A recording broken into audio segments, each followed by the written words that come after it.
This is the Global Podcast Network, where executives and professionals connect, share, and inspire.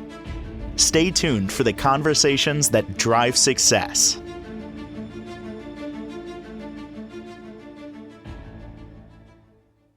Welcome back to the show. Stephanie Scarborough joining us, our attorney based out of Jacksonville, Florida. We're going to get to know her today and excited to talk to her about what brought her here and this amazing career. And also, as a veteran, excited to talk to you about your work, your service, and how you continue to help people today with your business. So, first and foremost, thank you for being here. How are you? Thank you for having me, Jill. I'm really excited to be here. Well, it's exciting. A woman who wears so many hats. Congratulations on all that you've done and continue to do at Scarborough Law. First and foremost, would you mind just introducing yourself to our listeners simply, and then we're going to dive into a little bit of your past, how you got here.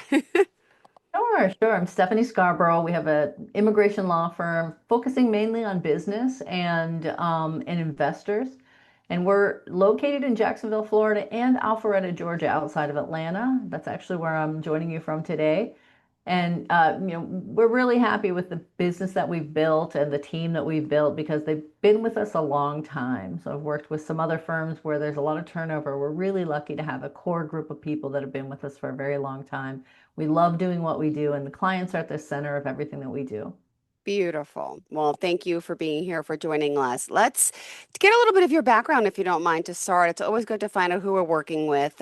Tell us where you're from originally and walk us through a little bit of your background. I would love to hear, what brought you here to become an attorney and, of course, everything that led you up to here so far. Sure. Yeah, I grew up in the mountains of Pennsylvania, Out and whereabouts? yeah, in central Pennsylvania, just outside of State College, where you find Penn State University. Beautiful, Near beautiful. there. Beautiful country. And my mother's still there now. So I grew up in a very small town there, outside of State College. And what brought me to I joined the military at a young age. I was in the Army Reserves and was deployed for Desert Storm. And my first job outside of the military was with like a call center, basically, a contact center company at the time. And they looked at me and said, "You're going to do this new thing we're doing with immigration. You're going to be in charge of coordinating that with the attorneys." And, long story short, I ended up going to law school, came out of law school. That company has been my client for a few since I graduated, basically. They've been my client, and I worked with them in-house for many years before that. And, I think that's probably at the center of what we do. And, and my philosophy as an attorney is make those relationships and grow with the company. At the time, that company had 2,500 employees when I first Oh, joined them. wow. They're over 60,000 employees now across the globe. And I'm really happy to have worked with companies like that and seen their entire journey from start to finish. And, as they grow and they become mature, large companies now. Beautiful. So now, as a young child, did you know you wanted to get into this career? Tell us a little bit about, your early childhood and kind of how you ended up being an attorney. I want to hear the whole background. Yeah. Yeah, absolutely not. Never even on my radar. I mean, I probably wouldn't have imagined we had 400 people in our town. I never would have imagined as a, kid from a town of 400 people it was an old brickyard town. So that it was all company houses. And, we could hear the strip mining at night as we slept. I wouldn't have imagined becoming an attorney. In fact, I remember when I was 19, I was in the military and I was, I remember saying, I don't know what I really want to do for a career, but I know I don't want to study all the time. And that's, of course, literally all we do right now is and I love it. I love to study the regulations and work out problems for the clients. So I definitely think that hard work ethic that was instilled in me as a child, though, watching my parents work hard is really beneficial to what I'm doing now.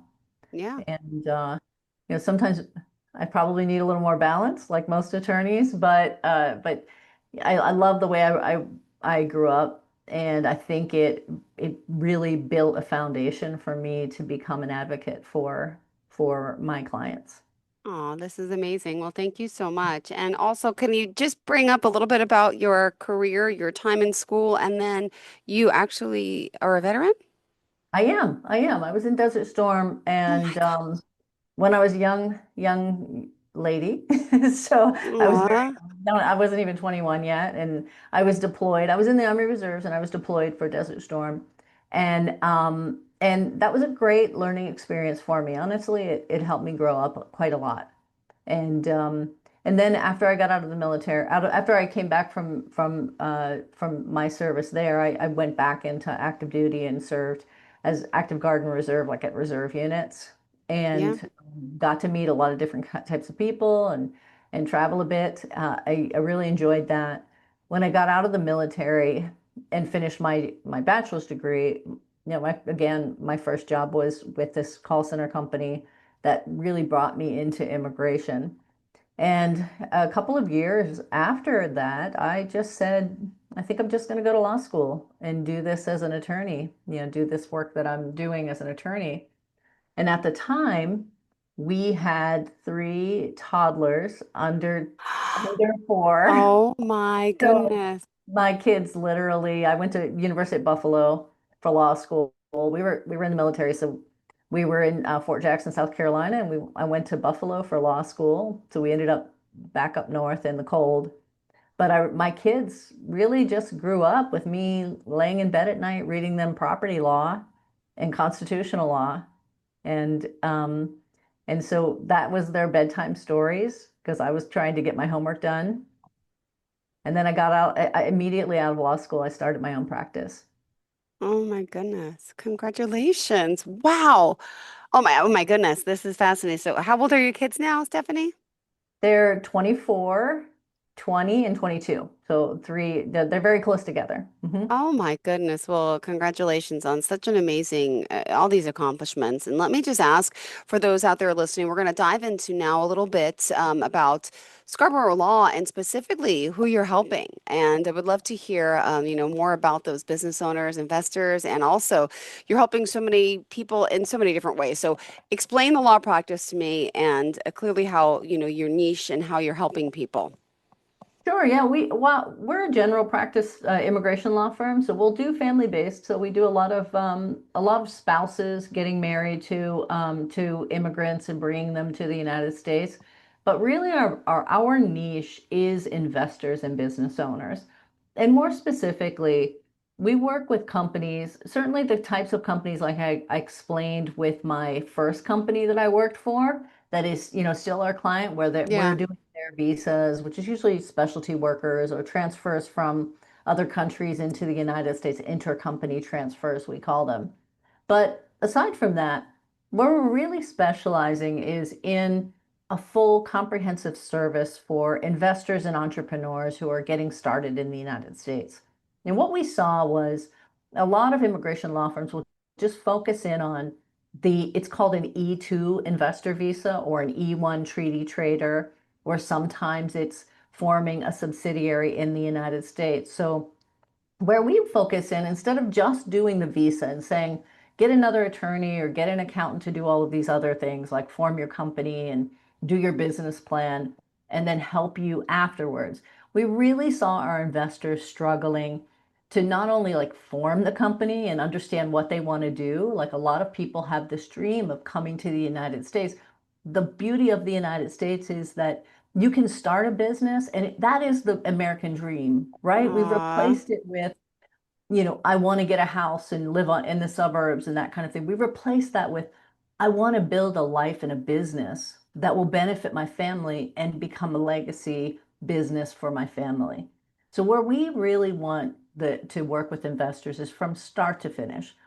If you can conceptualize a business and you have money to invest in the United States, and by the way, it doesn't have to be a lot. It can be $100,000. Sometimes it's $80,000.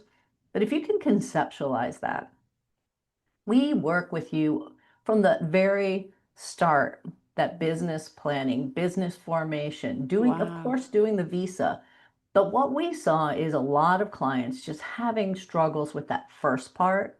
of how do I get started? How do I even form a Mm-hmm. company? How do I get a federal tax ID number? Those types of things that maybe an immigration attorney would send out. We do a comprehensive service. And then I did have a stint as in-house counsel for a company, and what that instilled in me is a lot of small business owners miss some of those smaller pieces once they get up and running. So if I hire an employee in another state, there are things I Yeah. have to do to remain compliant. Yeah. And we help with those things. So we don't want to turn the investors loose. And Got I've it. had a lot of talks with my colleagues about how do you do this, right? We get a visa for somebody. Let's say it's a 5-year visa and they come into the country on Mm-hmm. this to investor visa. That's Got what we it. do. If they come into the United States on that E2 investor visa, you know, the normal immigration attorneys, that case is done, right? We're done with that case. Yeah. Come and see us in 5 years. But here's what happens. Uh, In 5 years, or even in 2 years, if they have to extend their stay, we find that sometimes they don't have the documentation that they need oh. to extend their visa. So if you cut them off and say, see you in 5 years, you may Yeah. find that they haven't maintained their company. I've seen a lot of small business owners that invest in a company and it doesn't quite work, Yeah. right? Yeah. It doesn't launch, but their stay in the United States is tied to that company, right? Yeah. So I like to think of us as more of a partner in those businesses. Like we're here to help you through the entire process. So we really try to give that comprehensive service. We want your business succeeding is our priority. Yeah. Because then if we help you through those years, at least make sure you've documented everything you need to document and you're compliant with local, state, and federal laws, then we know it's going to be much smoother when we go to renew you. Sure. Or if you have a big enough business and you want to get a green card, an EB-5 investor green card, then we know that your business is ready for that, or whether you have the funds to maybe invest in another type of business. So Interesting. I think that's a great niche for us is providing that comprehensive service. And instead of a one-off, see me for your visa and then come back in 5 years. And just curious, are you only licensed to work with those in the state of Florida, or do you work in other states too? Yeah, I'm barred in New York and Georgia. Oh, So wow. we have attorneys in Florida that are barred in Florida, and we have attorneys that are barred in Texas. However, it doesn't matter. This is federal immigration law, so we help with federal immigration law, and we get attorneys like if you're forming in the state of Wyoming, we have an attorney that will contract with us and we'll guide them on how to help you with your contract process or help you with your incorporation there. So we really do work nationwide and we get the resources that you need, that our business owner clients need to really help them with every aspect of their business. Beautifully said. Thank you so much. My goodness. There's still so much more to talk about as we're getting to know you. And if you are just tuning in, just want to remind everyone Scarborough Law, based out of Jacksonville, Florida. We're here with Stephanie Scarborough. Yay. And she's the managing partner here. Excited to have her with a unique background and clearly passionate and dedicated to helping so many people. So, investor and business visas, as we've been talking about, focusing on comprehensive services to also immigrant business owners. We're going to dive more into that as well. And also, just want to ask, what obstacles have you overcome in your career that may inspire others? I mean, was it always easy for you, or did you have your fair share of trials and tribulations like the rest of us? Yeah, like everyone running a business, there are bumps, right? The Yeah, pendulum, I always like to say the pendulum swings in business, and we have to be prepared for that pendulum swing. So I think the biggest obstacle was just not understanding business concepts, right? I mean, I work with a lot of business owners. I have to look at their P&L and their balance sheet and all of their details, but but fundamentally, lawyers are not business owners, right? They're not entrepreneurs per se. They're lawyers and they're studying the law. They're applying the statutory requirements of a visa, for instance, in the immigration perspective.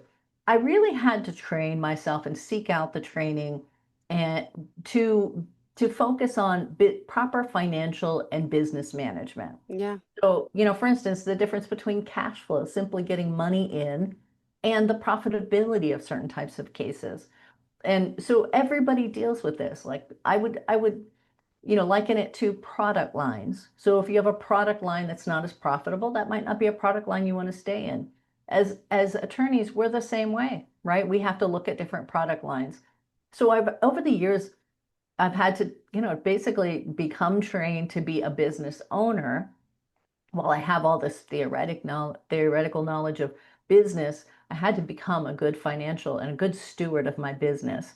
And I think what I try to do with that stewardship is instill in my investor clients and my entrepreneurial clients, like, this is your job. Like, your job is to be a steward of your business, just as I am a steward of my business. So I like to think that those, trials that we've been through, or the pendulum Yeah. swing, have really helped me to build more understanding of what my business owners go through. Perfect. Thank you so much for sharing that. All right. And there's still more that we need to discuss for today. And I want to talk more about your work, but I also still want to ask a little bit about, do you have a mentor growing up? Are you currently mentoring anyone as well? Yeah, I didn't grow up with a mentor per se. I mean, I think it's just where I grew up and the type Yeah. of atmosphere I grew up in. But I certainly have had people who have helped me along the way. I certainly have.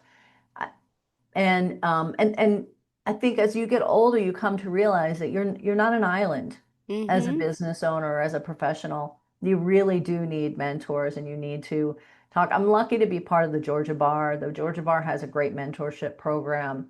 But where I mentor is, I want the attorneys and the staff that work for me. I mean, we know this is a journey. Life is a journey. And I mentioned that our staff has been with us a long time.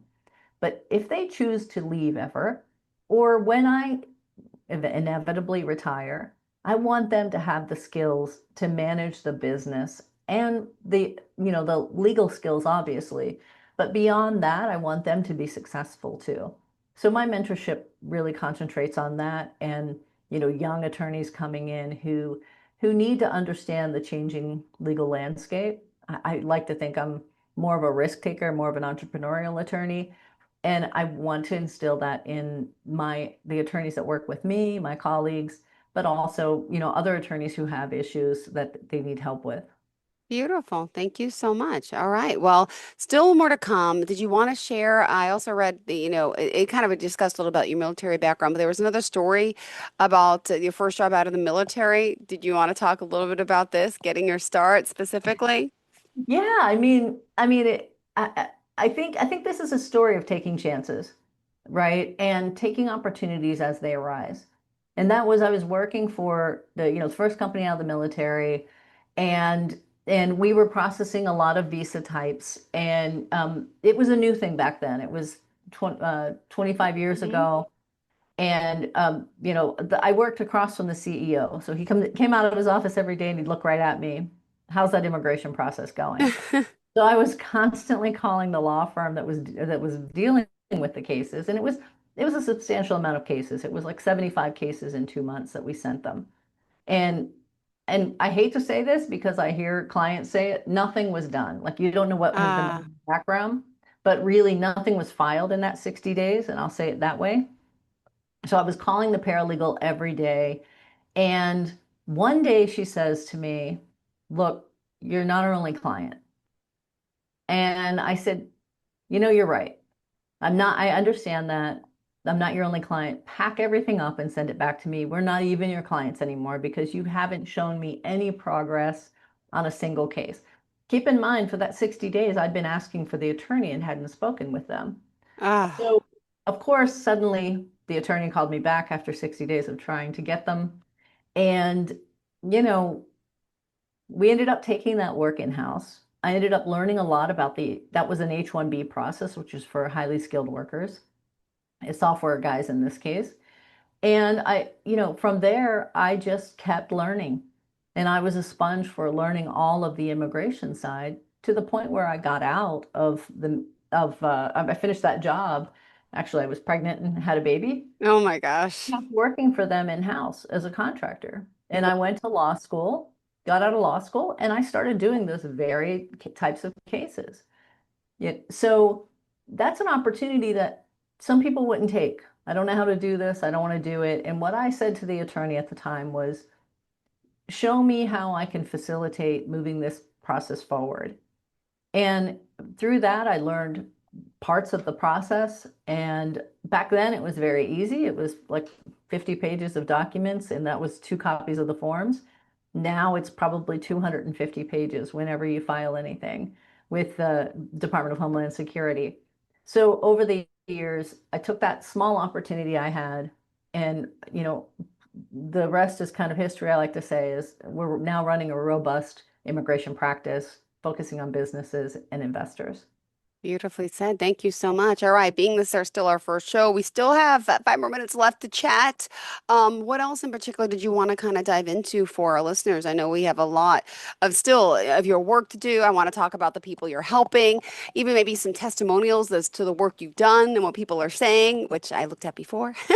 But what else would you like to share for today? Yeah, I think aside from our niche, I think we have kind of become specialists in, if I can say specialists, but we've become adept in digging people out of problems that they've either created for themselves by Yeah, filing a case for themselves, or by just really working with the government as vigorously as we can to solve an issue. And I'll give you an example. We had sure. a gentleman who was under USMCA, which is the old NAFTA, right? It's the new Mm-hmm. name for NAFTA. We Yeah. had that gentleman whose extension of stay wasn't filed. So essentially, he had been out of status in the United States working without status for almost 8 months. Wow. This is very bad because you can't re-enter if you leave the United States, you can't re-enter for 3 years. Oh my Not only goodness. that, you've now worked without authorization. What we were able to do in that case is file asking the government for basically to forgive that and act as though it had been properly filed because of the serious consequences Yeah. he would face. So we got that case approved. We've gotten several of those types of cases approved over the years.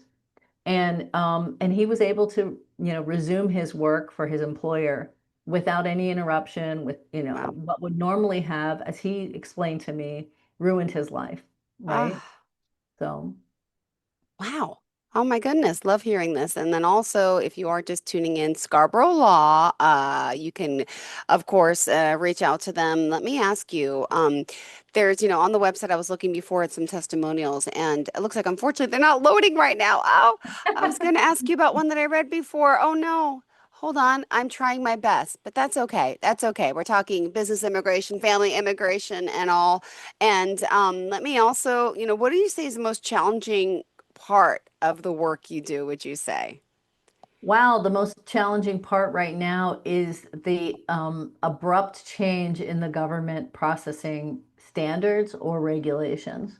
So Okay. what we're facing now are student visas being canceled. Yeah. We're facing government action that may or may not be upheld under scrutiny in court.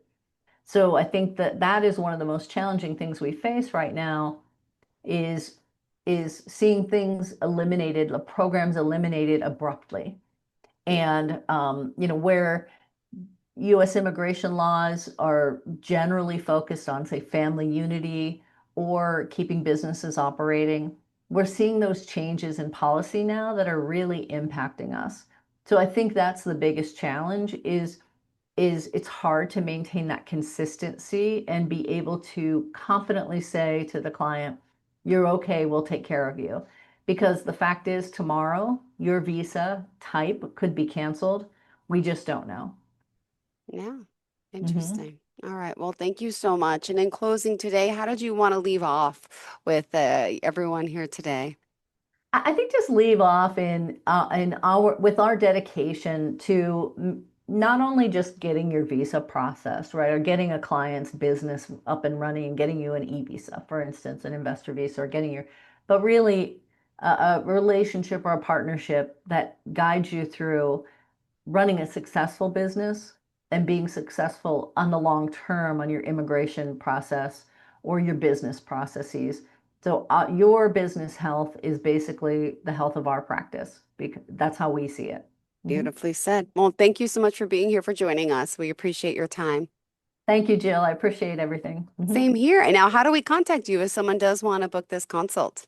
They can go to our website. There's a form on there to book a consult, scarboroughlaw.com, or they can call us directly. On our Georgia number is 678-257-1808, or in Jacksonville, 904-389-0055. Beautiful. Thank you so much. Pleasure again. you. And hopefully we'll connect again soon. Have a fantastic day. Thank you, Jill. Appreciate you. Thank you. Same here. This is the Global Podcast Network, where executives and professionals connect, share, and inspire. Stay tuned for the conversations that drive success.